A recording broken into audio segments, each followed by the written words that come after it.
हाँ भाई, क्या हाल चाल है? सब ठीक? पढ़ाई लिखाई बेहतरीन चल रही है कि नहीं? आई होप बढ़िया ही चल रही होगी। अभी रिसेंटली हम लोगों ने कवर किया है ट्रिग्नोमेट्री चैप्टर 8। अब नेक्स्ट हम लोग करने वाले हैं आज chapter 9 some applications of trigonometry, जो कि पूरी की पूरी बेस्ड है चैप्टर 8 पर। अगर चैप्टर 8 और वो भी स्पेशली आपने 8.1 को अच्छे से कवर किया है और 8.2 में तुम्हें टेबल यानी वैल्यू टेबल जो है ट्रिग्नोमेट्री की वो अच्छे से पता है, तो एप्लीकेशन ऑफ ट्रिग्नोमेट्री में कोई दिक्कत नहीं आनी चाहिए। ठीक है, ये एक तरह से उसी तरह की एक्सरसाइज है जिस तरह पहले तुमको नॉर्मल क्वेश्चंस सिखाए जाते हैं, बेसिक्स सिखाए जाते हैं, उसके बाद उसकी वर्ड प्रॉब्लम्स दी जाती हैं, एप्लीकेशन बेस्ड प्रॉब्लम दी जाती हैं। तो यही ट्रिग्नोमेट्री की एप्लीकेशन बेस्ड प्रॉब्लम है इस एक्सरसाइज में। टोटल 15 क्वेश्चंस हैं। बहुत ही इंपॉर्टेंट है एग्जाम पॉइंट ऑफ व्यू से, क्योंकि एग्जाम में यहां से क्वेश्चन तुम्हारे बनता ही बनता है, बिल्कुल पक्की बात है। और जो पैटर्न होता है वो लगभग लगभग एनसीईआरटी वाला ही होता है। बहुत कम केसेस में ऐसा होता है कि स्टैंडर्ड के पेपर में कोई बाहर से क्वेश्चन बनकर आए, लेकिन उसका बेस यही होता है। और most of the times 90% cases में सीधे सीधे इसी पैटर्न के क्वेश्चन जो कि एनसीईआरटी में दे रखे हैं सीधे सीधे एग्जाम में मिल जाते हैं। तो इसलिए चैप्टर बहुत ज्यादा इंपॉर्टेंट है, चैप्टर 9, इसको बहुत अच्छे से करना। ठीक है, तो चलो स्टार्ट करते हैं। सबसे पहले इसका बिल्कुल बेसिक आप आइडिया ले लो कि करना क्या है। जैसे मान लिया कि कोई ट्राइंगल इस तरीके से तुमको मिल गया, ठीक है, ये एक ट्राइंगल हो गया। अब इस ट्राइंगल में एक तो एंगल हो जाएगा 90 डिग्री, ये वाला एंगल मान लो 90 डिग्री हो गया, ए बी सी।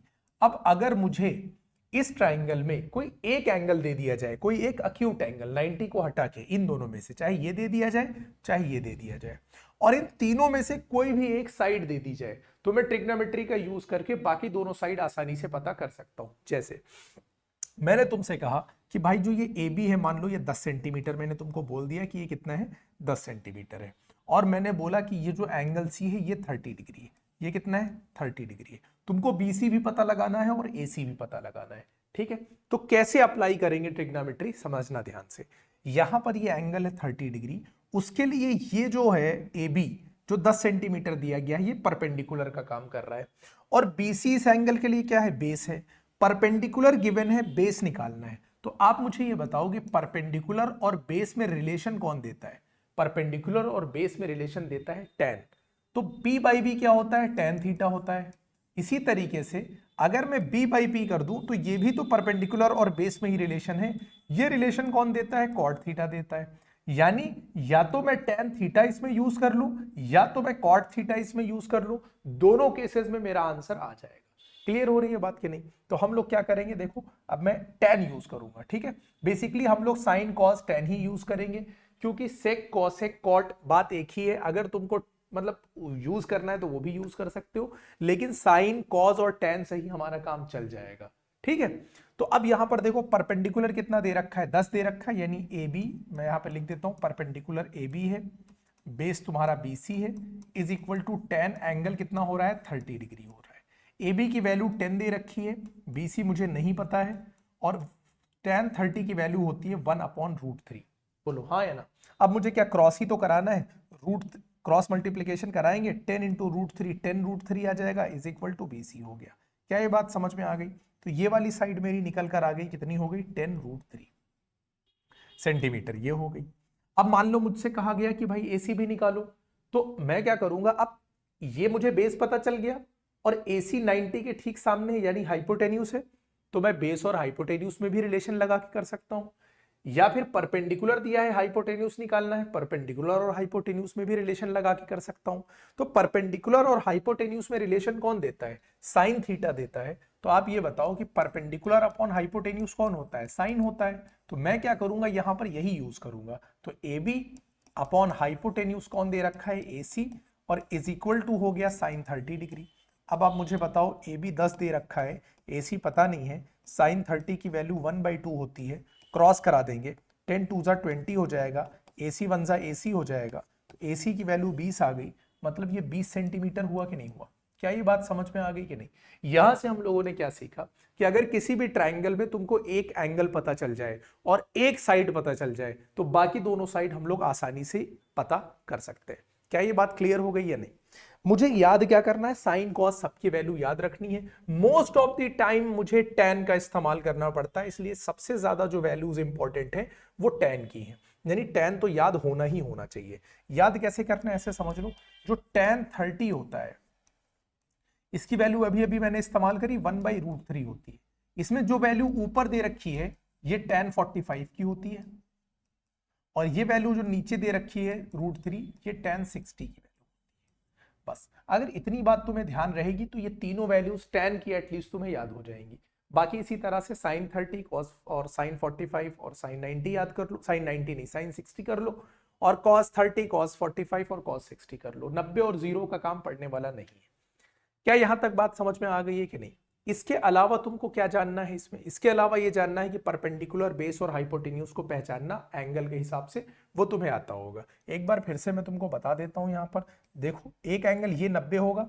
अगर इसके लिए हम बात कर रहे होंगे 90 के ठीक सामने जो होगा वो हाइपोटेन्यूज होगा। सबसे पहले हाइपोटेन्यूज को फिक्स करेंगे, इसके लिए ये बेस हो जाएगा और ये परपेंडिकुलर हो जाएगा। यानी किसी भी एंगल के जो दो आर्म्स होते हैं, जो अक्यूट एंगल की अगर मैं बात करूं तो उसके जो दो आर्म्स होंगे उसमें एक हाइपोटेन्यूज होगा जो मैंने पहले से फिक्स कर रखा है, जो दूसरा आर्म होगा वो अपने आप बेस हो जाएगा, और जो बची हुई साइड वो परपेंडिकुलर हो जाएगी। अच्छा, अगर मैं इसको हटा के दूसरे अक्यूट एंगल की बात करूं, इसके लिए बात करूं, तो 90 के ठीक सामने इसका हाइपोटेन्यूज होना तो फिक्स है। इस एंगल के लिए ये बेस होगा क्योंकि इसके दो आर्म हैं, एक ये और एक ये हाइपोटेन्यूज है, इसका मतलब ये बेस है, और ये क्या हो जाएगा परपेंडिकुलर। तो जब भी इस एंगल के लिए बात करेंगे तो बेस परपेंडिकुलर इस तरह से होगा, इस एंगल के लिए बात करेंगे तो परपेंडिकुलर बेस इस तरीके से होगा। ये बातें तुमको ध्यान रखनी है। tan 30 की वैल्यू 45 60 ध्यान रखना है।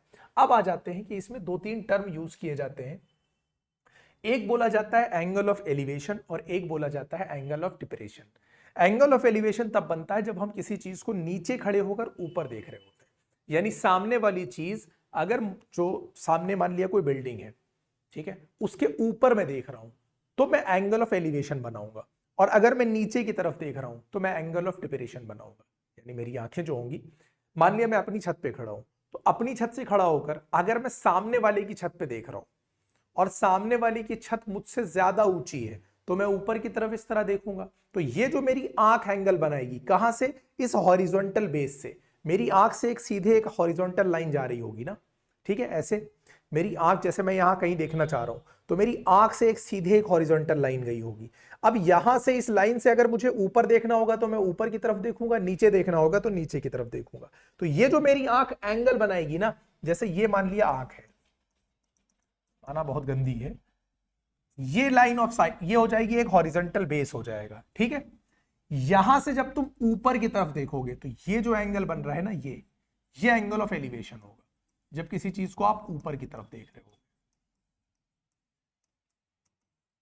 और इसी लाइन से जब आप नीचे की तरफ देखोगे तो ये एंगल होगा डिप्रेशन। इसको बोला जाता है एंगल ऑफ डिप्रेशन। ये जहां आंख देख रही होगी इसको लाइन ऑफ साइट बोला जाता है, ठीक है। अच्छा, क्या बोला जाता है वैसे भी तुमसे मतलब है नहीं, लाइन ऑफ साइट जानो ना जानो, बस क्वेश्चन में कैसे इंप्लीमेंट करना ये समझ लेना। क्लियर हो रही है बात कि नहीं? अब कैसे पहचानेंगे भाई एंगल ऑफ एलिवेशन और डिप्रेशन? हमको आंख वहां पे नहीं बनानी है, अगर पोल बोलेगा तो पोल नहीं बनाना है, अगर ट्री बोलेगा तो ट्री नहीं बनाना है। बस जनरली मुझे क्या करना है कि लाइन से उसको रिप्रेजेंट करना है। जैसे कहीं बोला कि कोई पोल है तो मैं पोल को कैसे बनाऊंगा, ये ए बी, ये मेरा पोल हो गया, ठीक है। दूसरा पोल हो, पेड़ हो, कुछ भी हो, मैं उसको 90 डिग्री लेके चलूंगा, बिल्डिंग हो, कुछ भी हो, ठीक है। सामने से मैं इसके ऊपर देख रहा हूं, पोल के ऊपर यहां कोई खड़ा हुआ है या मैं पोल को देख रहा हूं, तो यहां से मैं देख रहा हूं तो मेरी आंख का जो एंगल बनेगा वो ये बनेगा, ठीक है। तो ये होगा तुम्हारा एंगल ऑफ एलिवेशन, क्योंकि मैं नीचे से ऊपर की तरफ देख रहा हूं। क्लियर है बात कि नहीं? अच्छा, अगर कोई आदमी पोल के ऊपर यहां पे खड़ा हुआ है और नीचे की तरफ देख रहा है, तो ये समझना यहां पर, अगर ये नीचे की तरफ देख रहा है तो उसकी आंख से जो सीधी लाइन जाएगी वो ये जाएगी, तो ये जो बनेगा एंगल थीटा, ये एंगल ऑफ डिप्रेशन होगा। ये और ये ऑल्टरनेट एंगल होंगे तो बराबर हो जाएंगे, ये याद रखना। तो ये एंगल ऑफ डिप्रेशन होगा, ये ऑल्टरनेट इसका बराबर हो जाएगा, और यहां पर ये एंगल ऑफ एलिवेशन होगा। क्लियर है बात कि नहीं? जब हम नीचे से ऊपर देखेंगे तो एंगल ऑफ एलिवेशन, और जब हम ऊपर से नीचे देख रहे होंगे तो ये जो तुम्हारा बना ये है एंगल ऑफ डिप्रेशन। बोलो क्या इतनी बात समझ में आ गई कि नहीं? क्लियर है ये बात? अब एक बात जो ध्यान रखना, कई बच्चे इस वाले एंगल को डिप्रेशन समझ लेते हैं, यानी पोल के साथ बना देते हैं। ये गलती नहीं करना है, ये एंगल ऑफ डिप्रेशन नहीं होता है। एंगल ऑफ डिप्रेशन होता है, तुमको ये देखना है कि अगर मैं नीचे देख रहा हूंगा तो ये लाइन ऑफ साइट होगी मेरी, और ऐसे मेरे एक सीधी जा रही होगी, एक सीधी लाइन जा रही होगी मेरी, एक इमेजिनरी लाइन, एक हॉरिजॉन्टल बेस होगा मेरी आंख का। यहां से मैं नीचे देख रहा हूं तो ये एंगल जो बनेगा ना, इस तरीके से मैं नीचे देख रहा हूं, ये एंगल जो बनेगा ये होगा एंगल ऑफ डिप्रेशन, ये वाला नहीं होगा। इतनी बात ध्यान रखनी है बस। क्लियर है बात कि नहीं? चलो, अगर इतनी सारी बातें समझ में आ गई हैं तो हम लोग एक्सरसाइज स्टार्ट कर सकते हैं। सबसे पहले आज का पहला क्वेश्चन उठा लेते हैं। A circus artist is climbing a 20-meter long rope which is tightly stretched and tied from the top of a vertical pole। देखो कॉम्प्रीहेंशन प्रॉब्लम यानी क्वेश्चन को समझने की अंडरस्टैंडिंग, कॉम्प्रीहेंशन प्रॉब्लम जो होती है, यानी बच्चों के साथ प्रॉब्लम ये होती है कि वो कॉम्प्रीहेंड ही नहीं कर पाते हैं, समझ ही नहीं पाते हैं कि मुझसे बोला क्या गया है, फिगर ही नहीं बना पाते। और जब फिगर नहीं बना पाएंगे तो क्वेश्चन लगेगा भी नहीं। और हाइट एंड डिस्टेंस के क्वेश्चन में फिगर के मार्क्स मिलते हैं, ये याद रखना। जिस भी क्वेश्चन में फिगर की जरूरत हो तो उसका 1 नंबर तुम्हें मिलता है पेपर में। फिगर सही होगा आंसर अपने आप आ जाएगा, बहुत ही आसान टॉपिक है। फिगर नहीं बना आंसर नहीं आएगा, ये ध्यान रखना है। तो सबसे पहले देखते हैं यहां पर क्या बोला गया है। A circus artist is climbing a 20-मीटर long rope which is tightly stretched and tied from the top of a vertical pole। मुझे एक बात समझ में आ गई कि एक वर्टिकल पोल है, ठीक है। तो जैसे ही मुझे वर्टिकल पोल वाली बात समझ में आई, मैंने सबसे पहले क्या किया कि एक वर्टिकल पोल बना लिया, इसको नाम दे दिया ए बी मैंने, ठीक है। ये एक वर्टिकल पोल हो गया।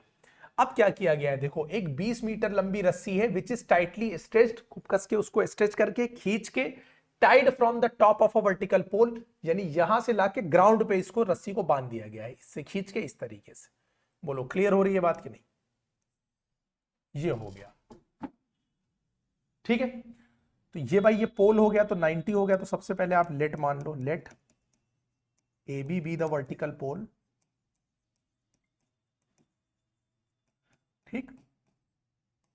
और यहां से खींच के रस्सी को लाकर मान लो सी पर बांध दिया गया है, and A C B the length of rope, या A C B the rope. ए सी क्या हो गई? रोप हो गई। बस अब तुमसे क्या पूछा है, find the height of the pole if the angle made by the rope with the ground level. Ground level के साथ ये जो एंगल बना रही है रस्सी, ये कितने का बना रही है? 30 डिग्री का एंगल बना रही है।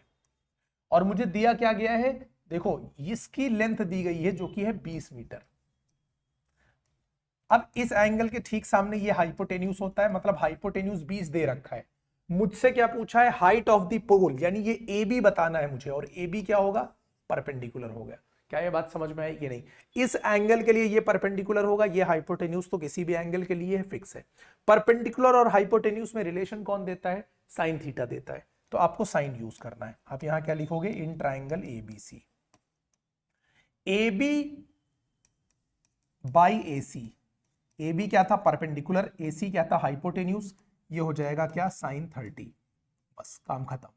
ए बी मुझे पथ निकालना था, और ए सी पता है कितना है? 20 है, दे रखा था। साइन 30 की वैल्यू कितनी है? 1/2। तो ए बी बराबर कितना हो जाएगा? 20/2।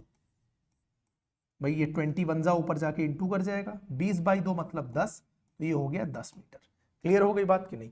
तो length of the height of the pole कितनी हो गई? 10 मीटर हो गई। क्या पहला क्वेश्चन क्लियर है? आगे चले, क्वेश्चन नंबर 2 देखते हैं।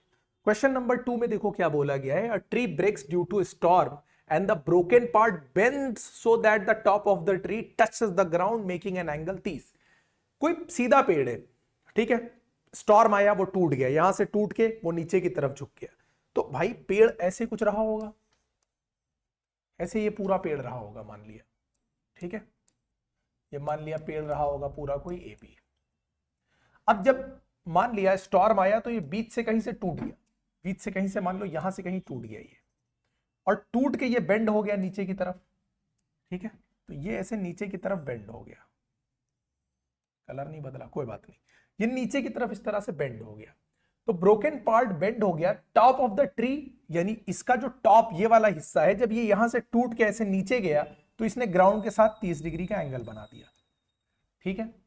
The distance between the foot of the tree, foot of the tree देखो क्या होगा, ये बी होगा, to the point where the top touches the ground, ये टॉप टूट के आया यहां पे लड़ा, ये बी है, इसको तुम सी मान लो।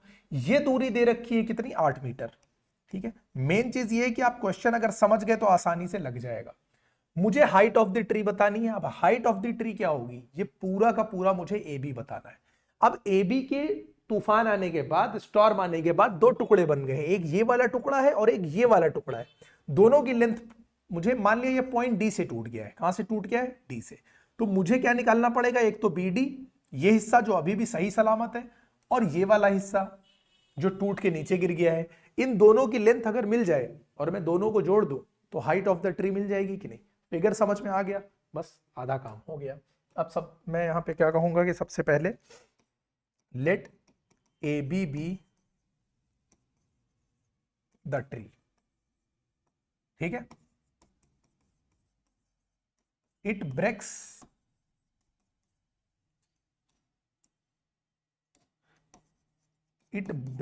एट पॉइंट डी, यहां से ये टूटा, ठीक है।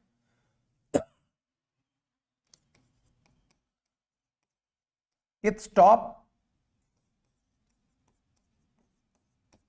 touches the ground at C। बस बात खत्म। थोड़े बहुत हमने कहानी लिख दी। अब मेन अपना ट्राइंगल उठाओ। मेन राइट एंगल ट्राइंगल तुम्हारा कौन सा है? डीबीसी है। तो तुमको कौन सा ट्राइंगल उठाना है? डीबीसी उठा लेना है। तो इन ट्राइंगल डीबीसी मुझे ये भी निकालना है, ये भी निकालना है। ये देखो, इस 30 के लिए ये बेस है, ये परपेंडिकुलर होगा, और जाहिर सी बात है ये हाइपोटेन्यूज होगा। क्लियर हो रही है बात कि नहीं? तो पहले परपेंडिकुलर निकाल लो, फिर हाइपोटेन्यूज निकाल लो। बेस दे रखा है, परपेंडिकुलर निकालना है, और मुझे पता है कि परपेंडिकुलर और बेस में रिलेशन देता है tan। तो पहले मैं tan अप्लाई करूंगा। तो परपेंडिकुलर मतलब क्या? db, और बेस तुम्हारा क्या? bc।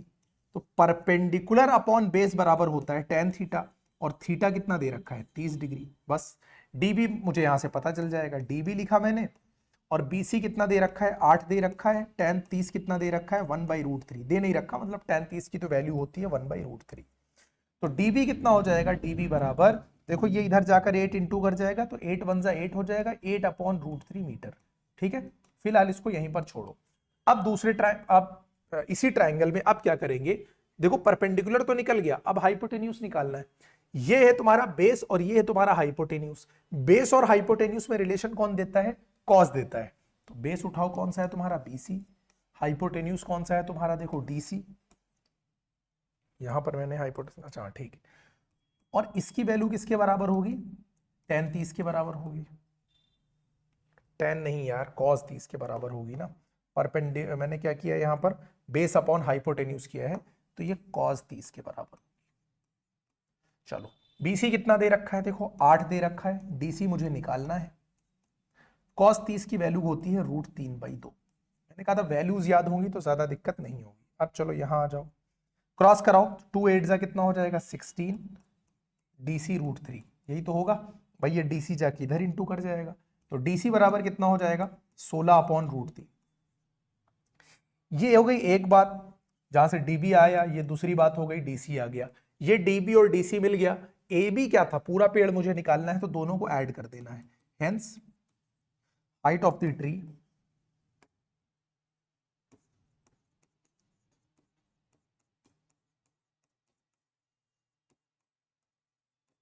दोनों पार्ट को ऐड कर दो। 8/√3 प्लस 16/√3, डिनोमिनेटर सेम है 24/√3। रेशनलाइज कर दो तो √3 से ऊपर नीचे इंटू कर दो, ये हो गया 24√3 अपॉन में 3। 3 से काटो, कितनी बार में जाएगा? 24, 8 बार में जाएगा, तो ये इक्वल टू हो गया 8√3 मीटर। ये तुम्हारा आंसर हो गया। क्लियर है? यहां से मैंने 3 8 कट कर दिया है। ये हो गया तुम्हारा क्वेश्चन नंबर 2। आगे चलते हैं, क्वेश्चन नंबर 3 देखो। A contractor plans to install 2 slides for the children to play in a park. Slide देखिए, पार्क में गए होंगे, स्लाइड जिस पे इस तरीके से फिसलते हैं, ठीक है। For the children below the age of 5 years she prefers to have a slide whose top is at a height of 1.5 metre. देखो, slide whose top is at a height of 1.5 metre, यानी छोटे बच्चों के लिए वो जो slide use करी जा रही है क्वेश्चन नंबर 3 में, वो जो स्लाइड यूज करी जा रही है वो कितनी ऊंचाई पर है? 1.5 मीटर की ऊंचाई पर है इसका टॉप, यानी ये आई होगी स्लाइड। क्या ये बात समझ में आ गई कि नहीं? ठीक है, ये हो गई स्लाइड फॉर यंगर चिल्ड्रन। ठीक है, मैंने मान लिया भाई ये है A, ये है B और ये है C। बी पे मैं 90 मान के चलूंगा। स्लाइड की मुझे लेंथ निकालनी है, नहीं AC निकालनी है। एक बात हो गई। अच्छा, एंगल कितना बना रही है? Top end is inclined at an angle of 30 degree to the ground, यानी ये जो स्लाइड है ये ग्राउंड के साथ एंगल कितना बना रही है? 30 डिग्री। ये छोटे बच्चों की बात हो गई। Whereas for the elder children, she wants to have a steep slide at a height of 3 metre. अब बड़े बच्चों के लिए क्या था, तो भाई थोड़ा ऊंचा रखेंगे, ज्यादा मजा आएगा उनको। ठीक है, कितना है? 3 मीटर पे रखा तो इनकी स्लाइड इस तरीके से आएगी। अच्छा, जब ये और ऊंचा हो जाएगा तो जाहिर सी बात है कि ये एंगल बड़ा हो जाएगा। कितना एंगल हो गया? 60 डिग्री इस बार हो गया। तो ये मान लो तुम PQ, ठीक है, और ये मान लो तुम R, ये हो गया 90। ये जो स्लाइड है किसके लिए है? Slide for Elder children. दोनों फिगर बन के तैयार हो गए। मुझसे क्या पूछा है? What should be the length of the slide in each case, यानी दोनों में स्लाइड निकालना है। अब समझो 90 के ठीक सामने ये क्या है? हाइपोटेन्यूज। 90 के ठीक सामने ये क्या है? हाइपोटेन्यूज। मुझे दोनों में हाइपोटेन्यूज लगाना है, यानी दोनों को सेम तरह से डील करना है, बस वैल्यूज अलग अलग है। अच्छा, जो गिवन है वो क्या है? इस एंगल के लिए ये 1.5 क्या है? परपेंडिकुलर है। मतलब परपेंडिकुलर गिवन है मुझे, हाइपोटेन्यूज मुझे निकालना है। परपेंडिकुलर और हाइपोटेन्यूज में रिलेशन कौन देता है? साइन देता है। तो आप सबसे पहले क्या उठाओ? इन ट्राइंगल ABC उठा लो। यहां पर परपेंडिकुलर है AB, हाइपोटेन्यूज है AC, इज इक्वल टू हम लोग लगाएंगे साइन, क्योंकि परपेंडिकुलर अपॉन हाइपोटेन्यूज कर रहे हैं। AB है 1.5, AC मुझे निकालना है। साइन 30 की वैल्यू कितनी होती है? 2। क्रॉस मल्टीप्लाई करा दो, AC 1 जा AC हो जाएगा, 1.5 इंटू 2 हो जाएगा। 1.5 का मतलब होता है 1.5, 1.5 इंटू 2 करोगे 3 मीटर आ जाएगा। छोटे बच्चों के लिए 3 मीटर की स्लाइड हो गई। दूसरा उठा लो ट्राइंगल तुम, कौन सा है? PQR। PQR में भी सेम काम है। देखो ये हाइपोटेन्यूज है, ये परपेंडिकुलर है। परपेंडिकुलर और हाइपोटेन्यूज यानी PQ upon PR is equal to, यहां पर भी भाई परपेंडिकुलर हाइपोटेन्यूज यानी साइन 60 लगाएंगे। PQ दे रखा है 3, PR कितना दे रखा है नहीं पता, मुझे निकालना है। साइन 60 की वैल्यू होती है √3/2। जब क्रॉस कराओगे तो ये देखो कितना हो जाएगा? 3 2 जा 6 हो जाएगा, इज इक्वल टू PR √3 हो जाएगा। √3 मल्टीप्लाई कर रहा है PR में, 6 में आकर डिवाइड कर देगा। रेशनलाइज करोगे तो √3 से ऊपर नीचे मल्टीप्लाई करोगे, 6√3, √3 इंटू √3 3 होता है, 3 से काटा 2 हुआ, तो ये आ गया 2√3 मीटर। क्या ये बात समझ में आ गई कि नहीं? तो should be the length of slide in each cases, hence length of the slides in each cases are 3 meter and 2√3 metre respectively. बोलो, हो गया क्वेश्चन नंबर 3। आगे चलते हैं। क्वेश्चन नंबर 4 देखो, the angle of elevation of the top of a tower from a point on the ground, यानी सीधे सी बात मुझे दिखाई दे गई कि क्वेश्चन नंबर 4 में एक टावर है, तो ये टावर हो गया, और इसकी ग्राउंड से जो है एंगल ऑफ एलिवेशन, यानी ग्राउंड से कहीं से हम देख रहे, चाहे इधर से देखो इधर से देखो, तुम्हारी मर्जी। ठीक है, तो इधर से जब देखा तो कितने का है? From the angle of elevation of the top of a tower, ये टावर हो गया, from the ground which is 30 metre away from the foot of the tower. Foot of the tower AB को तुम मान लो क्या? टावर। टावर का foot क्या होगा? B से 30 मीटर की दूरी पर कोई पॉइंट है, मान लो C, तो ये दूरी कितनी है? 30 मीटर। इसके 30 मीटर दूरी पर जो पॉइंट है, यहां से एंगल ऑफ एलिवेशन कितना है? 30 डिग्री। बोलो फिगर समझ में आ गया कि नहीं?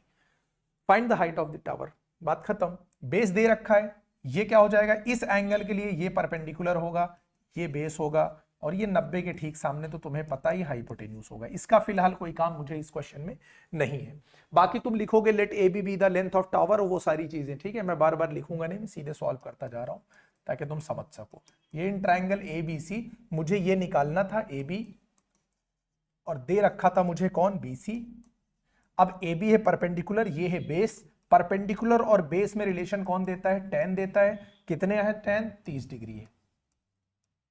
AB मुझे नहीं दे रखा, निकालना ही है। BC मुझे 30 दे रखा है। tan 30 की वैल्यू 1/√3 होती है। AB बराबर हो जाएगा 31 जा 30 अपॉन √3। रेशनलाइज कर दो तो √3 से ऊपर नीचे आप इंटू करा दो, तो ये हो गया 30√3 और अपॉन में 3, 3 से 30 को काटोगे 10, तो 10√3 मीटर। क्लियर हो गई? Hence the length of the tower भी height of the tower भी 10√3 मीटर। लिख लेना आंसर। फिफ्थ,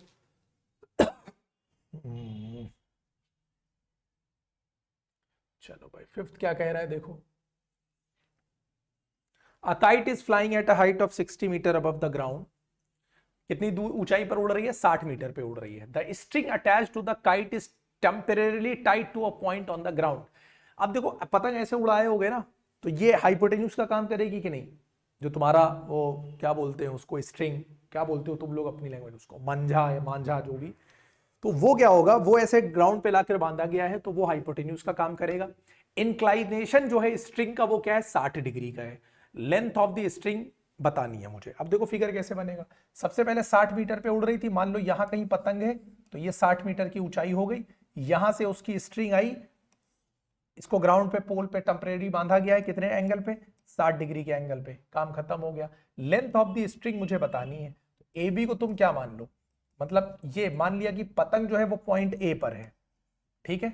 ए बी हो गई हाइट, 60 मीटर पे उड़ रहा है, इसको लाके सी पे बांधा गया है। अब तुमसे क्या पूछ रहा है? लेंथ ऑफ द स्ट्रिंग, यही तो है ना लेंथ ऑफ द स्ट्रिंग, ये तुम्हें बतानी है। ये तुम्हारे लिए हाइपोटेन्यूज का काम करेगी क्योंकि 90 के सामने है, और ये जो 60 है तुम्हारे लिए परपेंडिकुलर का काम करेगा। परपेंडिकुलर अपॉन हाइपोटेन्यूज तुम्हें क्या देता है बोलो? परपेंडिकुलर अपॉन हाइपोटेन्यूज यानी साइन थीटा। बस इन ट्राइंगल तुरंत लगाओ, कौन सा? A B C. मुझे ए बी दे रखा है और मुझे ए सी निकालना है, ठीक है। दिखाई नहीं दे रहा, ये देखो ए बी दे रखा है, ए सी निकालना है, और ये परपेंडिकुलर अपॉन हाइपोटेन्यूज कितना हो जाएगा? साइन 60 हो जाएगा। ए बी देखो 60 दे रखा है, ए सी मुझे निकालना है, साइन 60 की वैल्यू √3/2 होती है। क्रॉस कराओगे तो 62 हो जाएगा 120, और ये हो जाएगा ए सी √3। √3 ए सी में मल्टीप्लाई कर रहा है, इधर आकर डिवाइड कर देगा। अब जाहिर सी बात है कि डिनोमिनेटर में रूट है, हटाने के लिए रेशनलाइज करेंगे तो ये हो जाएगा 120 √3, नीचे √3 हो जाएगा 3, 3 से 120 को काटोगे 40 बार में कट जाएगा, 40 √3 मीटर। ये आ गई लेंथ ऑफ द स्ट्रिंग। ये हो गया तुम्हारा क्वेश्चन नंबर 5, ठीक। Next question number 6। A 1.5 meter tall boy is standing at some distance from a 30 meter high building। सबसे पहले तुम्हें क्या चाहिए कि भाई एक 30 मीटर हाई बिल्डिंग बनाओ। ये हो गई 30 मीटर हाई बिल्डिंग, ये हो गया तुम्हारा ए बी। और इससे कुछ दूरी पर खड़ा है एक लड़का जो कि 1.5 मीटर का है, तो ये भी तो मानना पड़ेगा इसकी भी लेंथ। ये हो गया 1.5 मीटर, ये लड़का मान लिया हो गया सी डी। यहां से इसको लाकर इस तरह से मिलाओ, बोलो क्लियर हो गई बात कि नहीं? यहां से इसको भी इस तरह से लाकर मिलाओ, ठीक, तभी तो एंगल बनेगा। Angle of elevation from his eyes. अब देखो 1.5 मीटर है, जहां पर भी लड़का हो लड़की हो कोई भी हो, अगर उसकी हाइट दी है तो ये चीज मैटर करेगी कि तुम्हारा एलिवेशन यहां से ना बन के उसकी आंख हम यहां मान के चलेंगे तो यहां से बनेगा, ठीक है। तो angle of elevation from his eyes to the top of the building increases from 30 to 60 as he walks towards the building. अब समझो यहां से एंगल है 30 का, यहां से एंगल कितने का है? 30 डिग्री का है। एंगल ऑफ एलिवेशन कितना है? 30 डिग्री का है, इसकी आंख का एंगल। जैसे जैसे तुम बिल्डिंग के मतलब बिल्डिंग की तरफ बढ़ोगे वैसे वैसे एंगल ऑफ एलिवेशन भी बढ़ता जाएगा। मान लिया सामने कोई बिल्डिंग दी है, इस तरीके से तुम बढ़ रहे हो, तो जैसे जैसे तुम बिल्डिंग के पास आते जाओगे तुम्हें उसके टॉप को देखने के लिए आंख और ऊपर करनी पड़ेगी। तुम बिल्कुल बिल्डिंग के नीचे पहुंच जाओगे तो तुम्हें बिल्कुल ऐसे देखना पड़ेगा, और अगर तुम दूर हो तो तुम नॉर्मली ऐसे देख सकते हो। तो जब भी तुम किसी भी पोल या टावर या किसी भी चीज की तरफ बढ़ोगे तो जैसे जैसे आगे की तरफ बढ़ोगे एंगल ऑफ एलिवेशन हमेशा कम होता जाएगा, ज्यादा होता जाएगा, और जैसे जैसे तुम पीछे की तरफ बढ़ोगे यानी दूर जाओगे वैसे वैसे एंगल ऑफ एलिवेशन कम होता जाएगा। क्लियर है? फिर से बोल दूं, जैसे जैसे बिल्डिंग के पास जाओगे एंगल ऑफ एलिवेशन बढ़ता जाएगा, दूर जाओगे एंगल ऑफ एलिवेशन कम होगा। तो 30 था, जैसे जैसे आगे बढ़ा एंगल ऑफ एलिवेशन बढ़ के कितना हो गया? 60 हो गया। बहुत ही गंदा है, ठीक है। कितना हो गया? 60। तो ये हो गया तुम्हारा 60 डिग्री। अभी बोलो समझ में आया कि नहीं? जब अब मुझे क्या बताना है, find the distance he walked towards the building. वो डिस्टेंस बताओ कि वो बिल्डिंग की तरफ कितना चला। अब यार ये बताओ, डी पे था, चलते चलते मान लो ई पे आ गया, तो मुझसे डी तो ही निकालने को बोला है। क्या ये बात समझ में आ रही है कि नहीं? कि वो बिल्डिंग की तरफ कितना चला, यानी मुझसे क्या निकालने को बोल रहा है, डीई निकालने को बोल रहा है। ये हम 90 डिग्री मानेंगे। ठीक, इस पॉइंट को तुम मान लो, ये हो गया, ए हो गया, बी हो गया, सी हो गया, डी हो गया, ई हो गया, एफ मान लो। अब तुम समझो, ये जो ए बी था पूरा का पूरा, वो था कितना, 30। मुझे अभी देखो ट्राइंगल जब मैं इस्तेमाल करूंगा तो उसमें ए एफ का काम पड़ेगा। तो आप बताओ ए एफ कितना हो जाएगा, ए एफ कैसे निकलेगा, ए बी में से मैं क्या करूंगा, एफ बी को माइनस करूंगा। ठीक, ए बी कितना दे रखा है, 30 मीटर, और इसमें से एफ बी कितना हो जाएगा, 1.5 मीटर। देखो जितना इधर है 1.5 मीटर, वही तो इधर भी होगा 1.5 मीटर, तो ये आ जाएगा 28.5 मीटर। ये हो गई तुम्हारी ये वाली डिस्टेंस 28.5 यहां तक, एफ तक। अब मुझे इसको इस्तेमाल करना है, बस ये याद रखना है, ए एफ के लिए 28.5 इस्तेमाल करना है। जब भी एक से ज्यादा ट्राइंगल दिखे, तुम्हें मेनली क्या करना है, तुम्हें दो राइट ट्राइंगल्स ढूंढने हैं। क्या ढूंढने हैं, दो राइट ट्राइंगल जिसमें तुम ट्रिग्नोमेट्री अप्लाई कर सको। तो एक तो ए ई एफ दिखाई दे रहा है मुझे, तो मैं कौन से ट्राइंगल में घुस जाऊंगा, ट्राइंगल ए ई एफ। बोलो ए ई एफ, इस ट्राइंगल में मैं जाऊंगा। अब मैं क्या करूंगा, पहले मैं ई एफ निकालूंगा। क्या निकालूंगा, ई एफ। क्वेश्चन समझना क्या करना है, पहले मैं निकालूंगा, देखो पहले मैं ई एफ निकाल लूंगा छोटे वाले ट्राइंगल से, फिर बड़े वाले ट्राइंगल से मैं डी एफ निकाल लूंगा। ये बड़ा वाला राइट एंगल ट्राइंगल है, पहले छोटे वाले में ट्रिग्नोमेट्री अप्लाई करूंगा, ई एफ निकाल लूंगा, फिर बड़े वाले में अप्लाई करूंगा और ये पूरा डी एफ निकाल लूंगा। डी एफ से ई एफ को सब्ट्रैक्ट कर दूंगा, डीई अपने आप आ जाएगा। बोलो, मतलब पहले से दिमाग में क्लियर होना चाहिए ना क्या करने वाले हो, समझ में आ गया क्या करने वाले हो। तो चलो चालू हो जाते हैं हम लोग। सबसे पहले ए ई एफ में मुझे निकालना है ई एफ। ये तुम्हारा क्या है, परपेंडिकुलर, ये तुम्हारा क्या है, बेस। तो A F upon E F, perpendicular upon base क्या होता है, tan। tan कितना, 60 डिग्री, क्योंकि इस ट्राइंगल में ए ई एफ में कितना एंगल है, 60 का एंगल है।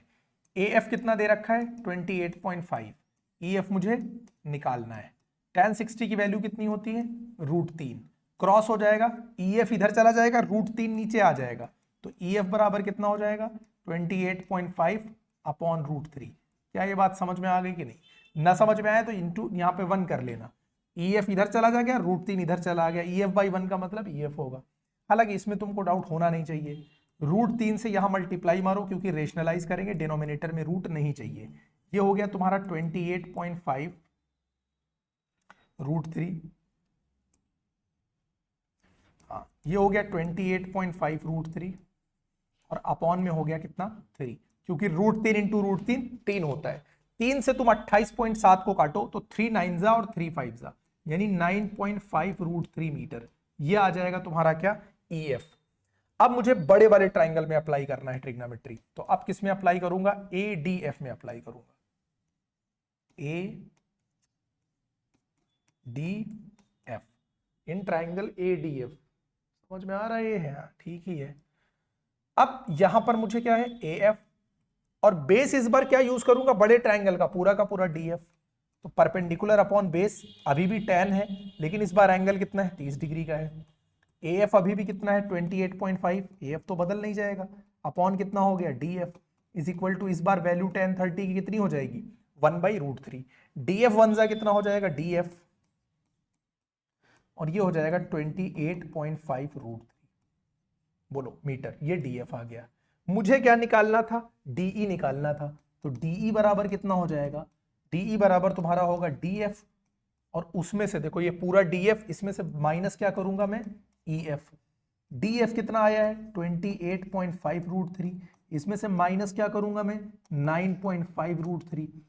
अब आंसर सीधे सीधे कितना आ जाएगा भाई, √3 तो आंसर तो √3 में ही आएगा। 28.5 में से 9.5 निकालोगे तो 19 √3 आ जाएगा, यही मेरा आंसर हो जाएगा। बोलो क्लियर है, 19 9 28, ठीक है, क्लियर है। तो ये आ गई, वो कितना आगे चला है भाई, ये क्या है भाई, कितना आगे चला है, 19 √3 मीटर आगे चला है वो।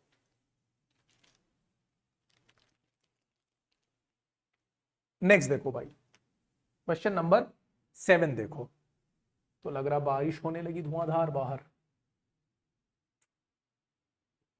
बोल देना चाहिए। बेहतरीन बारिश हो रही है, कोई बात नहीं, रिकॉर्डिंग चलती रहेगी, बस लाइट ना जाए, क्योंकि जैसे ही बारिश की 2-4 बूंदें गिरती हैं लाइट चली जाती है। ना जाए तो हम लोग कंप्लीट कर लेंगे इसी में लेक्चर, वरना फिर रोकना पड़ जाएगा।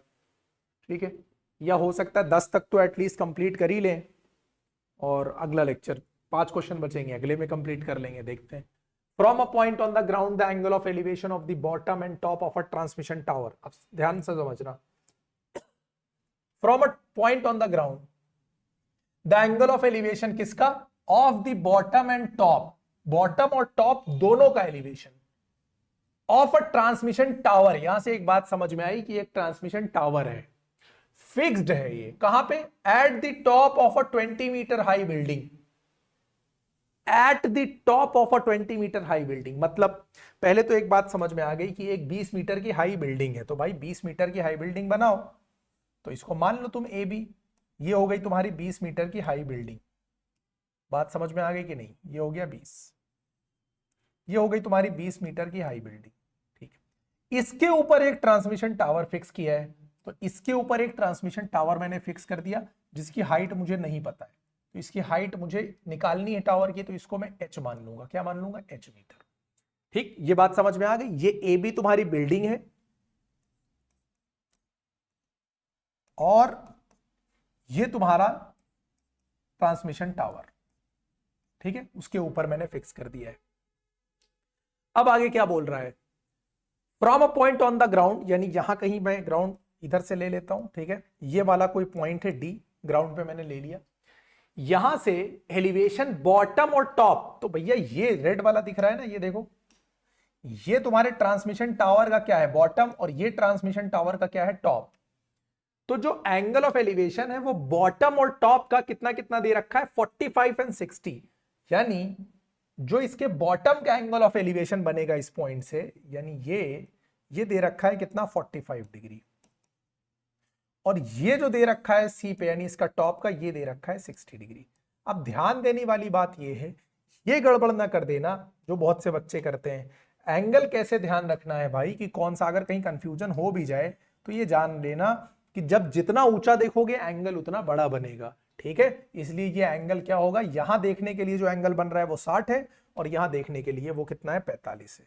अब ये फिगर बन गया, सारी कहानी तुम लिख दोगे क्या कि भाई let A B the building. Light चली गई थी, जो डर था वही हुआ। देखो यही शायद फिगर मैंने बताया था लास्ट टाइम कि ए बी ये क्या था? बिल्डिंग थी तुम्हारी, है ना? यही क्वेश्चन हम लोग कर रहे थे। ये 20 मीटर था, इसको मैंने एच माना था, ट्रांसमिशन टावर। ठीक है, अब दो राइट एंगल ट्राइंगल तुमको ढूंढने हैं। ठीक, चलो देखते हैं। सबसे पहले आप क्या करो, in triangle A B D में जरा जाओ, इसमें अप्लाई करो ट्रिग्नोमेट्री। इससे क्या होगा? मेरा बेस निकल कर आ जाएगा। ठीक है, ए बी है परपेंडिकुलर, ये है बेस, तो A B upon D B is equal to कितना है? tan 45 degree. बोलो है कि नहीं? ए बी कितना दे रखा था? देखो 20, डी बी tan 45 एक होता है, डी बी बन जाए डी बी, तो डी बी बराबर कितना हो गया? 20 मीटर। बोलो क्लियर है ये बात कि इसमें कोई डाउट है? ये मेरा डी बी निकल कर आ गया। ठीक, बेस। अब बड़े वाले ट्राइंगल में आप अप्लाई कर दो ट्रिग्नोमेट्री। कौन से ट्राइंगल को उठा लो आप? बड़े वाले ट्राइंगल को। पूरा क्या है? C D B. C D B में, अच्छा ये सब पूरा लिख लेना कि लेट, अब यही मैं बता रहा था शायद जब लाइट गई है, कि ए बी एक बिल्डिंग है, उसके ऊपर ट्रांसमिशन टावर फिक्स है, यहां से देख रहे हैं, ये सारी प्रॉब्लम, मतलब सब कुछ लिख देना वर्ड प्रॉब्लम में, यानी मतलब उसको मेंशन कर देना। Let A B be the height of the building and A C is the tower fixed at the top of the building.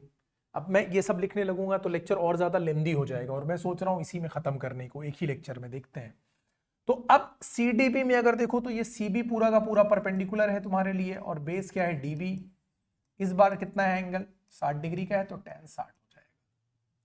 CB देखो कितना है? H और 20 मिलाकर है, यानी इसको लिख दो तुम H + 20। और DB कितना है? अभी अभी हम लोगों ने निकाला है कितना? 20। और tan 60 कितना होता है? √3। ये इधर जाकर इंटू कर जाएगा, तो H + 20, ये 20 इधर जाकर इंटू करेगा तो कितना हो जाएगा? 20√3। बोलो होगा कि नहीं होगा?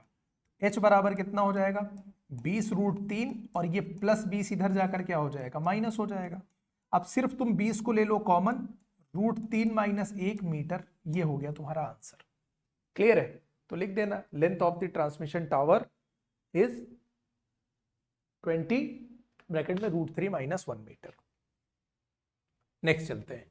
A statue 1.6 metre tall stands on the top of a pedestal. जैसे ही क्वेश्चन देखा एक बात समझ में आ गई कि एक पेडेस्टल है, एक क्या है पेडेस्टल हमने माना ए बी, और उसके ऊपर 1.6 मीटर टॉल एक क्या है स्टैचू है।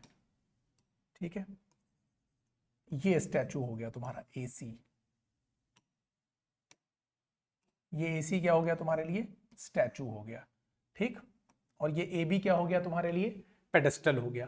From a point on the ground the angle of elevation of the top of the statue कितना है 60। तो इधर ले लो, पिछले क्वेश्चन की तरह ही है।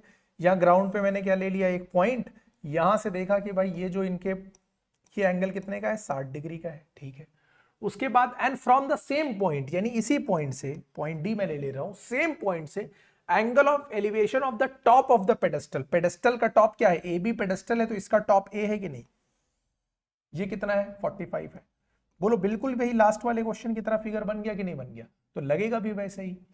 इस बार ऊपर वाले की हाइट दी हुई है, ये कितनी है 1.6 मीटर, यानी स्टैचू की।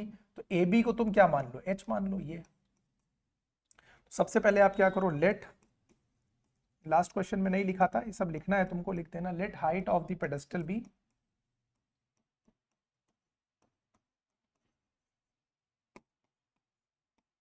h metre. ठीक है, बाकी ये सब फिगर वाली बाकी बात तुम मेंशन कर देना। फिर वही राइट ट्राइंगल कौन सा उठाओगे, एक उठाओ ए बी डी, पहले छोटा वाला ट्राइंगल उठाओ ए बी डी, ये दिखाई दे रहा है ए बी डी तुम लोगों को, ए बी डी। ठीक है, ये वाला उठाओगे तो ये देखो एच दे रखा है और ये डी बी दे रखा है, तो यहां से अगर मैं निकालूं तो पता ये चलेगा कि ए बी ये परपेंडिकुलर का काम करेगा, ये बेस का काम करेगा, upon D B is equal to tan 45, जैसा कि पिछले क्वेश्चन में किया था। ए बी कितना मैंने माना है एच, ये हो जाएगा डी बी, tan 45 होता है 1, तो डी बी बराबर कितना आ जाएगा, डी बी बन जाए डी बी, एच आ जाएगा। बोलो, ये बिल्कुल लास्ट क्वेश्चन का कॉपी पेस्ट है, समझो बिल्कुल उसी पैटर्न पे करना भी है। डी बी कितना निकल कर आ गया, एच निकल कर आ गया। अब आप बड़े वाले ट्राइंगल में इंटर कर जाओ। बड़ा वाला ट्राइंगल तुम्हारा कौन सा है, सी बी डी। जब आप सीबीडी में जाओगे तो ये पूरा लो, तो ये सीबी हो गया परपेंडिकुलर, और ये काम करेगा डीबी किसका, बेस का। परपेंडिकुलर अपॉन बेस tan होता है, तो अब इस बार लेकिन एंगल कितना है 60 है, तो tan 60 हो गया। सीबी मतलब क्या, ये 1.6 है, ये h है, तो सीबी हो गया तुम्हारा 1.6 प्लस h। डीबी अभी अभी यहां से हम लोगों ने निकाला है कितना है h, तो यहां पर हो गया h। tan 60 की वैल्यू कितनी होती है, √3 होती है। 1.6 प्लस h, और ये h जाके इधर √3 से इंटू करेगा, तो √3h हुआ कि नहीं हुआ। h वाला मटेरियल एक तरफ शिफ्ट करो, तो √3h में से h को माइनस करो, तो बराबर हो जाएगा 1.6। ठीक है, h को ले लो यहां से कॉमन, तो बचा क्या, √3 - 1 बराबर 1.6। ये हो गया h 1.6 अपॉन √3 - 1। ये √3 - 1 इधर इंटू कर रहा था, इधर जाकर डिवाइड कर देगा। अब मुझे इसको क्या करना है, रेशनलाइज करना है। रेशनलाइज के लिए पता है कि मैं अगर a माइनस बी की फॉर्म में है डिनोमिनेटर, तो a प्लस बी से ऊपर नीचे इंटू करूंगा। ये हो गया 1.6, ये हो गया √3 + 1। नीचे देखो ये हो जाएगा a minus B a plus B, यानी a square minus B square. √3 का स्क्वायर 3 हो जाएगा, -1 का स्क्वायर 1 हो जाएगा। क्लियर है बात कि नहीं?